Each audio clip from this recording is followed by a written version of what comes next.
덥고 또 여러 가지 국내 사정도 어려운데 이렇게 주일 저녁에 또 하나님께 나와서 찬양하고 또 예배를 드리는 모습 참 아름답습니다. 많은 교회에서 지금 저녁 예배가 사라지고 있는데요.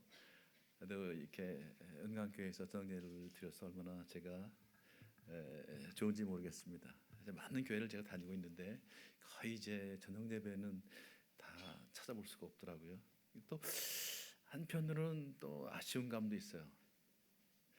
그 어렸을 때 이렇게 저녁 예배에 가서 드렸던 그 아름다운 추억들, 그런 것들이 우리 가슴속에 남아 있는데 이제 그런 것들이 이 문명의 발달 또 신의 그 가치관의 변화로 또 사라진 모습을 보면 이것이 좋은 것인지 또 이것이 또 우리를 어렵게 만드는 것이 잘 알 수가 없습니다. 여러분 기도하면서 결정하셨으니까 하여튼 교회에서 결정하는 대로 여러분들이 최선을 다해서 이 예배를 살리면 아마 큰 은혜가 있으리라고 저는 생각합니다.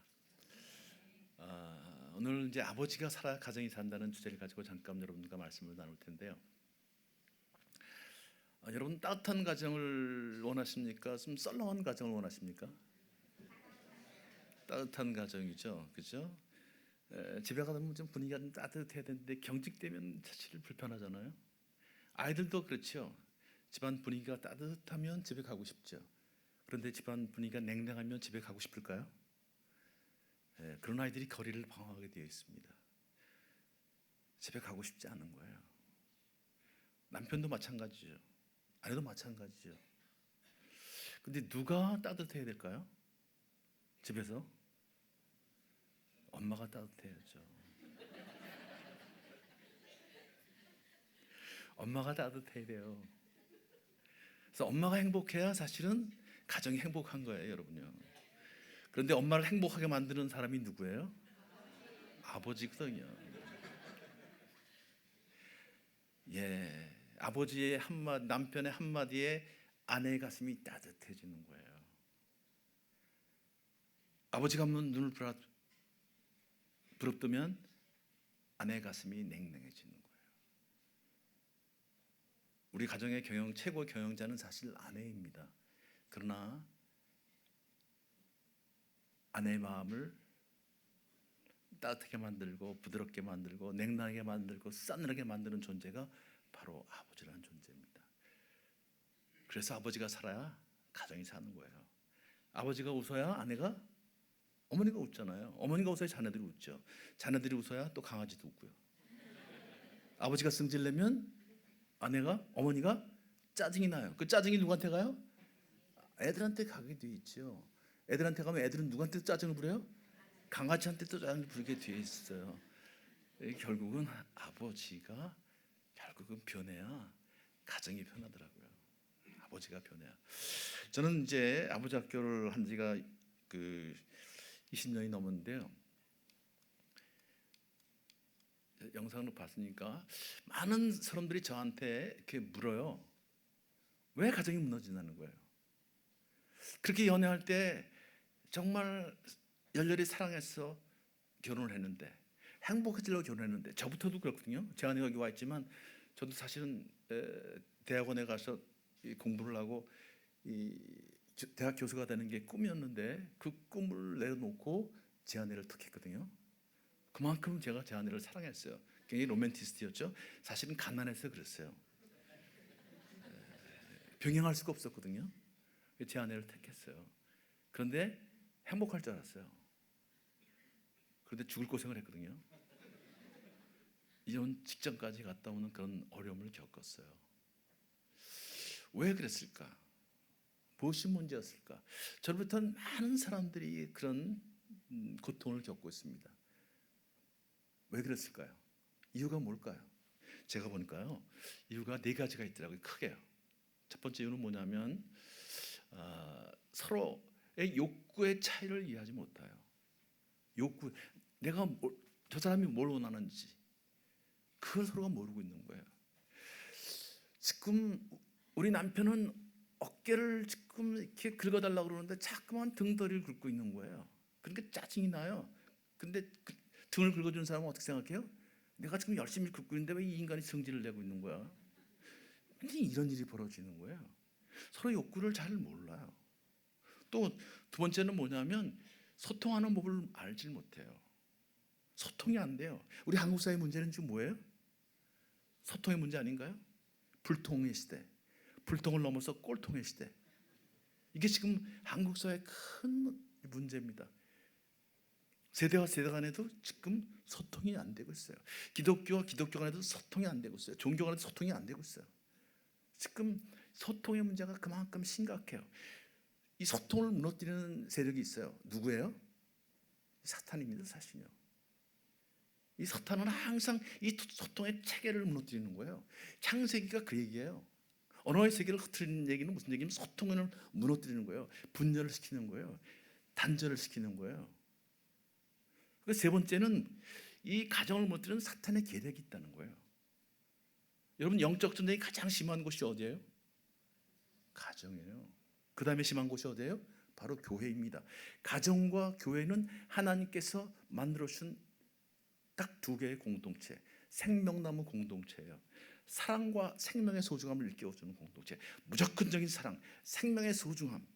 어떤 생명이든지 어떤 사람이든지 환영받고 사랑받아야 할 그런 공동체가 바로 가정과 교회입니다. 사회는 냉정한 거예요. 일 못하면 자르는 거예요. 필요 없는 사람은 내보내요. 그러나 가정에서는 그런 사람들을 못 알아듣는 거예요. 무서운 죄를 짓고 감옥에 들어가셔도요, 어머니는 그 아들을 생각하면서 밥을 못 먹는 거예요. 그 아들이 돌아오길 기다리고 있는 거예요. 그게 가정입니다. 그것이 바로 교회입니다. 사탄은 이런 공동체를 무너뜨리는 거예요. 여러분, 영적 전쟁이 가장 심한 것이 가정인데, 영적 전쟁하면 누구하고 싸우는 거예요? 사탄하고 싸워야 되는 거 아니에요? 여러분 가정에서 사탄하고 싸우시나요? 누구하고 싸워요? 아군끼리 싸우고 있는 거 아니에요? 남편하고 아내는 지금 아군인데 아군끼리 치고받고 싸우는 거예요. 가정의 이 가장 대장이 누구예요? 남편 아니에요? 아버지 아니에요? 이 아버지들이 지금 가정에 그 가장의 역할을 제대로 하지 못하고 있는 거예요. 그래도 자기가 같이 돌봐야 할 그런 가족들과 싸우고 있어요. 이게 문제예요. 영적 전쟁의 그 최일선에서 사실은 가정을 보호해야 될 사람들이 영적 전쟁이 뭔지를 모르고 있어요. 가장의 역할이, 제사장의 역할이, 선지자 역할이 뭔지를 모르고 있어요. 이것이 지금 문제입니다. 또 하나는 우리의 무지. 다들 보면 그래요. 저게 나를 무시한대요. 우리 아버지들도 그렇고요. 어머니들 얘기 들어보면 저 사람이 나를 무시한대요. 제가 보니까 무시가 아니라 무식한 거예요, 우리가. 가만 보니까요, 남자들은 좀 단순 무식하고요, 여자들은 좀 복잡 무식하고 그 차이만 있어요.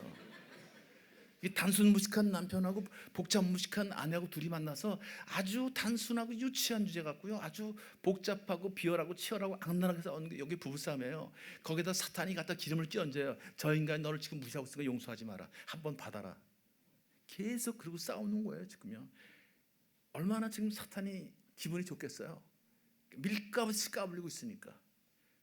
여러분, 우리가 그만큼 무식하다는 걸 인정하셔야 합니다. 결혼하면 다 행복해지나요? 왜 결혼하셨어요? 다들 행복해지려고 결혼하셨잖아요. 근데 왜 이렇게 사세요? 무식해서. 예, 여러분, 우리가 정말 그 대책이 뭐냐? 제가 한 얘기가 있어요. 예수님을 깊이 만나야 한다. 예수님을 깊이 만나야 한다. 예수님 만나야 인생의 방황을 끝나는 거예요. 우리가 무엇을 왜 살아야 할지를, 최고의 가치를 알게 되는 거예요. 본질을 알게 되는 거예요. 우리는 본질이 아니라 비본질적인 것과 싸워요. 여러분, 싸우는데, 가정을 싸우는데 우리 가정을 어떻게 행복하게 만들 것인가, 이거 갖고 싸우신 분 있어요? 또 북한 핵 문제를 어떻게 해결할 것인가, 이런 거 갖고 싸워보신 분 있어요? 그런 본질적인 문제 갖고는 하나 절대 안 싸웁니다. 뭐 갖고 싸워요? 양말은 내 거기다 벗었냐, 발톱은 내 거기서 깎냐, 치약은 왜 이렇게 짜냐, 가운데 짜냐 밑에 짜냐, 뭐 수건을 몇 장 쓰냐, 말투가 왜 그러냐, 눈을 지쳤 뜨냐, 말꼬리를 자르냐. 다 비본질적인 거 싸워요, 여러분요. 싸우면서 또 뭐라 그러는지 아세요? 싸움하면 다들 사람들이 와서 뭐라 그러냐면 누구 말이 맞는지 판가름해 달래요. 누구 말이 맞아요? 여러분 말이 맞죠? 근데 아내 여러분 말이 맞죠? 남편들한테 물어보세요. 누구 말이 맞나? 누구 말이 맞아요? 남편 말이 맞아요.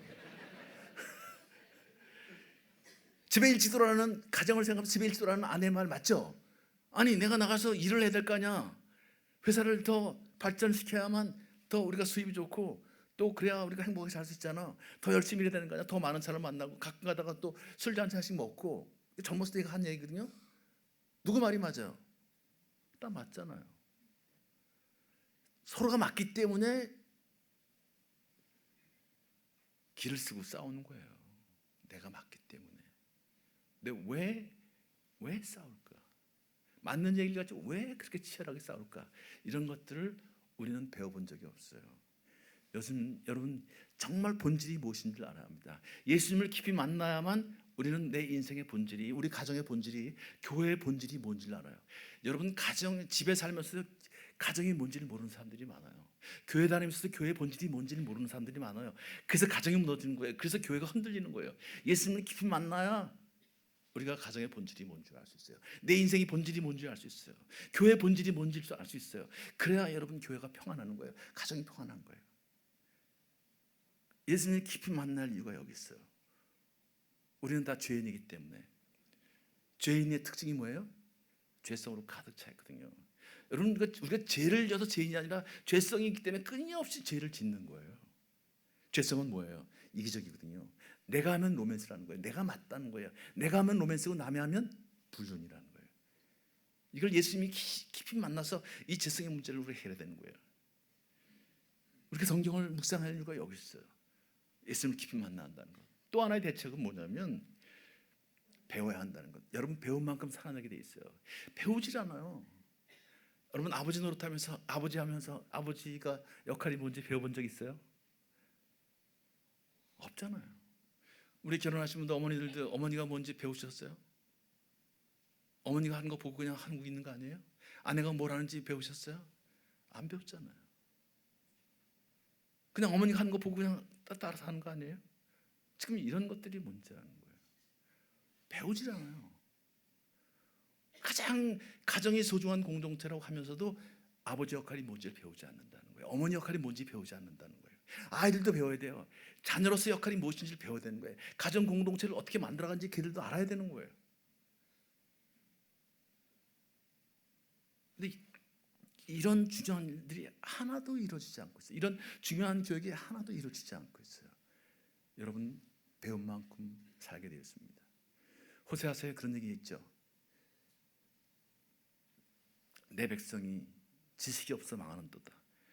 하나님을 아는 지식입니다. 그러나 하나님을 아는 지식뿐만 아니라 하나님께서 만드신 공동체를 어떻게 세워갈까에 대한 지식이 없다는 거예요. 하나님께서 만드신 공동체는 뭐예요? 가정과 교회입니다. 그 공동체를 어떻게 이끌어갈까, 어떻게 세워갈까, 그것에 대한 지식이 없어요. 가정과 교회. 누가 그런 지식을 갖춰야 돼요? 아버지가 먼저 갖춰야 합니다. 우리가 배운 만큼 행복하게 살 수 있다는 것, 배운 만큼 제대로 살 수 있다는 것, 배운 만큼 바르게 살 수 있다는 것을 우리는 꼭 기억하셔야 합니다. 많은 사람들이 결혼하면 그런 얘기하죠. 신데렐라처럼 되고 싶대요. 특히 여성들의 꿈입니다. 근데 여러분 신데렐라가 과연 행복했을까요? 어떻게 생각하세요? 신데렐라가 행복했을까요? 한때는 신데렐라 신드롬이라는 말이 있었어요. 신데렐라처럼 되고 싶다는 거예요. 그래서 모든 연속극의 주제는 신데렐라 신드롬이었습니다. 회장 아들과 평범한 여직원 사이 로맨스. 다 그런 거 아니에요? 그래서 반대가 많아요. 눈물이 많아요. 갈등이 많아요. 고통이 많아요. 그런데 그 갈등, 고통을 다 이겨냅니다. 그리고 마지막에는 아주 화려한 결혼식이 끝나요. 그럼 시청자들은 와, 저 두 사람은 행복하게 오래 살았을 것이다 라고 착각을 합니다. 그게 위대한 착각입니다. 그것이 사탄이 심어준 생각입니다. 새빨간 거짓말이에요. 어떻게 됐을까요? 신데렐라는 저하고 제 아내하고요 두 가지 결론을 냈어요. 첫 번째 결론은 이혼했을 것이다. 두 번째 결론은 신데렐라는 그 당시의 문화나 제도 때문에 이혼을 못하고 눈물 속에 살았을 것이다. 그것이 우리 어머니들의 얘기 아닙니까?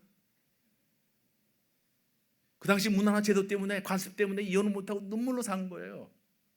그분들이 지금 분노하고 있는 거예요. 그것을 본 우리 여성들이 지금 분노하고 있는 거예요. 이렇게는 살 수 없다. 이것은 인생이 아니라는 거예요. 이것들이 지금 분노로 폭발을 하고 있어요. 왜 그런 문제가 벌어졌을까요?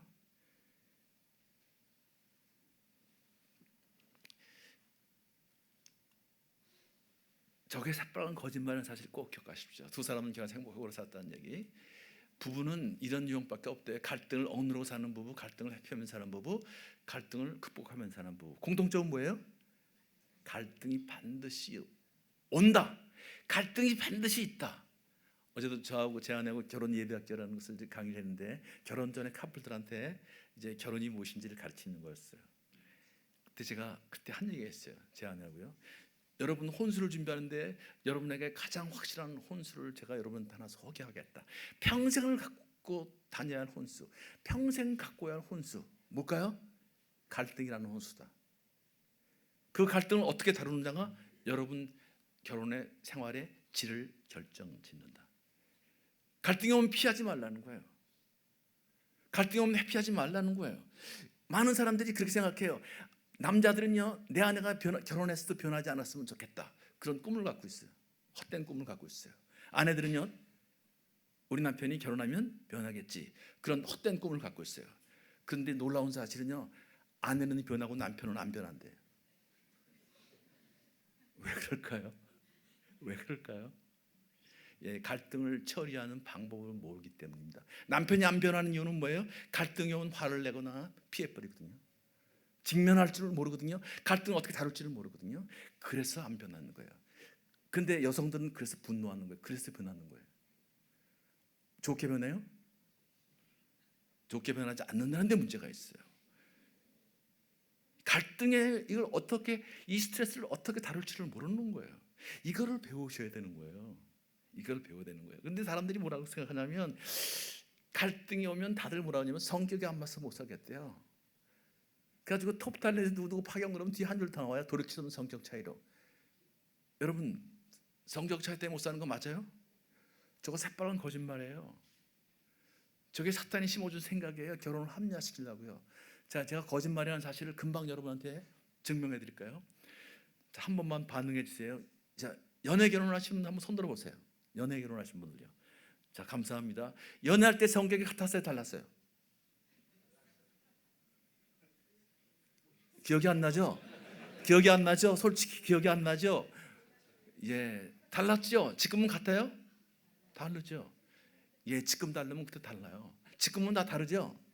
예, 지금 다르면 그때 달라요. 성격은 그렇게 안 변하는 거예요. 성격은 하나님의 특별한 간섭 아니면 성격은 절대 안 변해요. 하나님은 성격대로 여러분 우리를 쓰세요. 바울사도는 바울사로 쓰고요, 베드로는 베드로처럼 쓰시는 거예요. 성격을 변화시키지 않으셨어요. 성격은 그렇게 안 변하는 거예요. 근데 여러분 생각 안 나는 게 맞아요. 왜 생각이 안 날까요? 근데 성격이 다른데 왜 연애할 때는 행복했다는 얘기거든요. 그러니까 결혼한 거 아니에요. 왜 생각이 안 나요? 그때 행복했거든요. 왜 행복했을까요? 맞춰주셨기 때문에 그런 거예요. 중요한 건 이거예요. 연애할 때 성격이 달랐는데 맞춰주셨다는 거예요. 서로가 서로에게. 상대방을 먼저 배려했다는 거예요. 먼저 맞춰주셨다는 거예요. 상대방을 더 먼저 행복하게 해줬다는 거예요. 그런데 결혼하고 나서는 어떻게 바뀌어요? 나한테 맞추라는 거예요. 이기적으로 되는 거예요. 이게 뭐가 문제냐면요, 연애할 때 여러분이 행복했다는 얘기는 감정이 좋았다는 얘기예요. 행복했어요. 왜 감정이 좋은 줄 아세요? 관계가 좋았기 때문에 그런 거예요. 여러분, 감정이 좋으면 관계가 좋게 돼 있고요, 관계가 좋으면 감정이 좋게 돼 있어요. 근데 그 관계는 어떻게 형성되면 적군과 반으로 형성되는 거예요. 이걸 관계 방정식이라고 제가 이름을 붙였는데, 지금 여러분 부부간의 관계가 깨졌다면, 자녀 관계가 깨졌다면 지금 적군과 반응을 잘못하고 있는 거예요. 아니면 적군 하나가 반응을 안 하는 둘 중에 하나예요. 이걸 바꾸시면 되는 거예요. 접근과 반응의 패턴. 연애할 때 여러분 얼마나 예쁘게 접근하고 예쁘게 반응하셨어요? 얼마나 진사적으로 반응하셨어요? 지금처럼 만약에 접근하고 반응했으면 여러분 절대로 연애 못했어요. 뭐 저런 들떨어진 인간이냐 그리고 그냥 갚버려요. 연애할 때는 지금처럼 절대로 접근하고 적게 반응하지 않았어요. 그걸 한번 생각해 보셔야 돼요. 연애 때는 얼마나 예쁘게 접근하셨어요. 제가 자주 듣는 얘기지만 예를 들어서 우리 아내 여러분 자매일 때 여러분 남편들 오빠라고 불렀죠? 오빠한테 얼마나 예쁘게 접근하셨어요? 배고프면 뭐라고 그러셨어요? 배고플 때 뭐라고 그러셨어요? 오빠 나 배고파 우리 뭐 좀 먹을까? 그래요. 얼마나 예쁘게 접근해요. 그때도 오빠 나 짜장면 먹을래? 그래요? 그럼 밥맛 없는 여자하고 누가 데이트를 해요? 오빠 나 배고픈데 오빠 우리 뭐 좀 먹을까? 오빠는 배 안 고파? 이렇게 물어보잖아요. 상대방을 배려하는 거예요. 그럼 우리 남자들은 뭐라 그랬어요? 뭐 먹고 싶은데? 뭐 사줄까? 우리 뭐 먹을까? 배고픈 모양인데 그 자매가 오빠 날도 후덥지근한데 오늘 나 모처럼 냉면이 먹고 싶은데 그래요. 근데 혹시 냉면 혹시 싫어하는 거 아니야? 그런 생각이 들 수가 있어요. 근데 진짜 오빠가 냉면을 싫어해요. 냉면을 소리를 딱 듣자마자 왜 하필이면 냉면이냐? 가슴이 철렁해요. 내가 제일 싫어하는 건데. 근데 그 표정이 나타나요? 금방 나타나게 됐어요. 그럼 그걸 알아요, 몰라요, 여자들은요? 금방 알게 돼. 0.02초 만에 알게 돼 있어요. 인간이 신막지켜 얘기해요. 그래가지고 금방 알아요. 오빠 냉면 싫어하는 거 아니야? 그렇게 물어봐요. 그럼 오빠가 그때 뭐라 그랬어요? 아냐라는 소리가 바로 나오잖아요. 야, 왜 하필이면 냉면이냐? 난 냉면 싫어. 그렇게 얘기하면 사건이 복잡해져요. 남자들은 복잡한 거 싫거든요. 아니야, 나 좋아해. 나도 냉면이 먹고 싶었어. 그렇게 얘기를 해요. 속에서는 가슴이 철렁하지만 말이죠. 그러면서 가면서 한마디 더 해요. 야, 우리는 뭔가 통하나 보다. 야, 통한다는 것만큼 행복하게 만든 게 어디 있어요? 그러니까 냉면이 나왔는데 냉면을 부비다가 자매가 버리니까 냉면이 양이 많아요. 그래서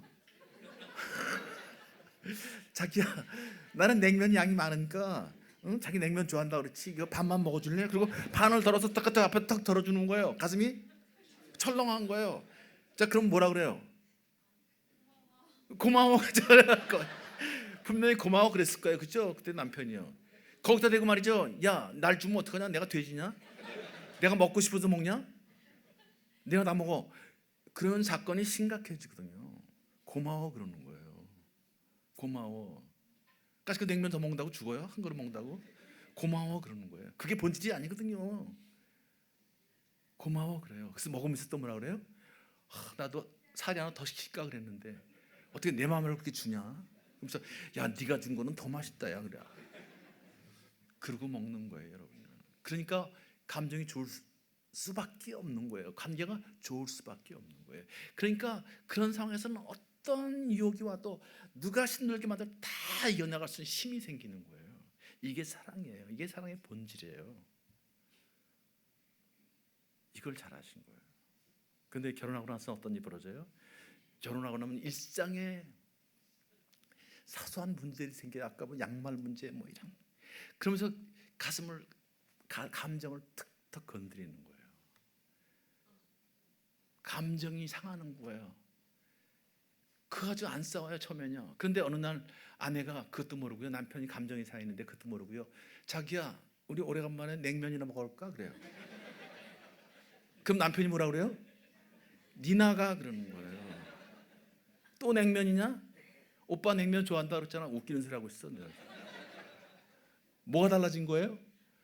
반응이 달라지는 거예요. 성격이 달라진 게 아니라는 얘기예요. 반응이 달라지는 거예요. 왜? 감정이 상하기 때문에. 지금 접근과 반응에 문제가 있는 거예요. 제 아내하고 저하고 많이 다퉜던 얘기가 뭐냐면 그거예요. 제 아내가 학교 선생님이었기 때문에 제가 많이 한 얘기가 뭐냐면 야, 좀 그만 가르쳐라. 내가 네 학생이냐? 그럼 제 아내는 내가 하는 얘기 누가 하냐요? 아주 삶은 갖고 해요. 그래서 제가 제발 됐으니까 그만둬. 그러고서 이제 딴 방으로 가버리면 쫓아와요. 또 와서 하는 얘기 있어요. 내 말이 틀렸네요. 틀린 거 있으면 되래요. 근데 아내가 하는 말 틀린 말이 있어요, 없어요? 없어요. 찾지도 마세요. 이분들은 아주 상황 판단이 빨라요. 뇌가 그렇게 돼 있어요. 좌뇌 우뇌가 아주 잘 연결돼 있어요.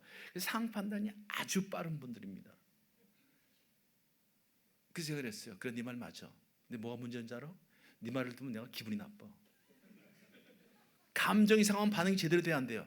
안 된다는 거예요. 여러분 한번 생각해보세요. 여러분 자녀들한테 하는 말이 맞아요, 틀려요? 맞죠? 근데 걔네들이 어떻게 반응하시나요? 어떻게 반응해요? 여러분 기분 나쁘게 반응하죠? 그럼 여러분 뭐라 그래요? 야, 이 자식아, 엄마가 틀린 말 했어? 대봐, 그러죠? 걔들이 될 게 있어요, 없어요? 될 게 어디 있어요? 맞는 말을 다 하셨는데. 근데 지금 뭐가 문제예요? 걔들 감정이 상했다.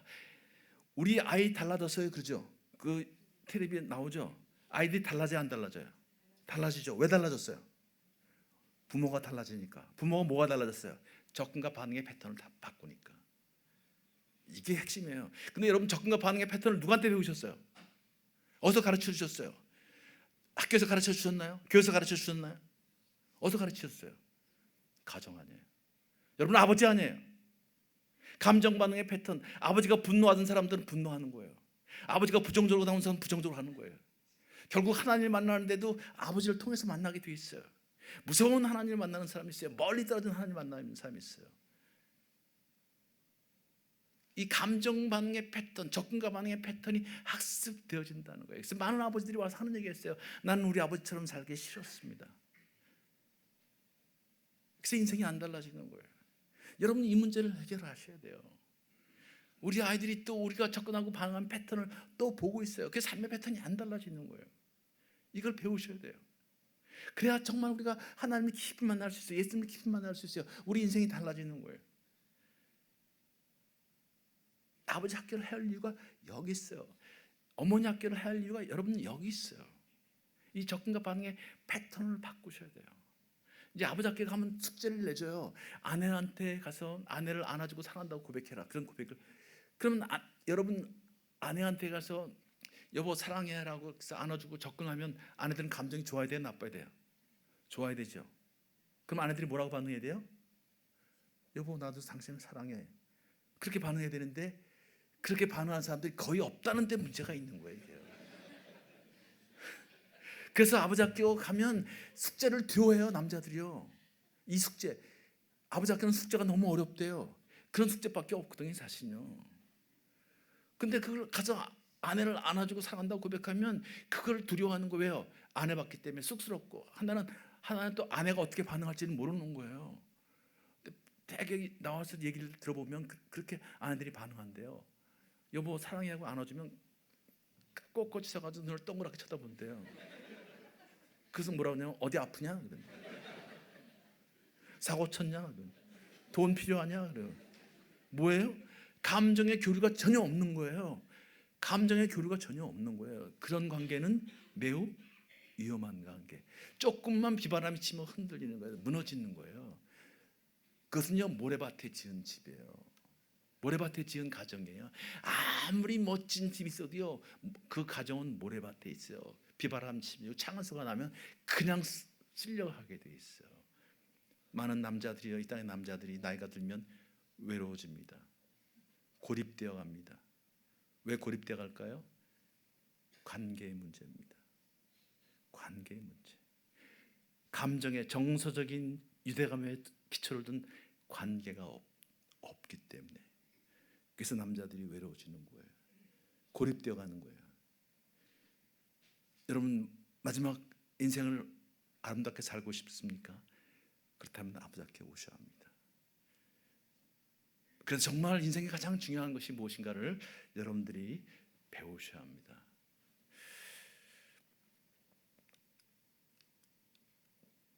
자, 저 문제는 그냥 여러분이 아버지 앞에 들어와서 배우셔야 돼요.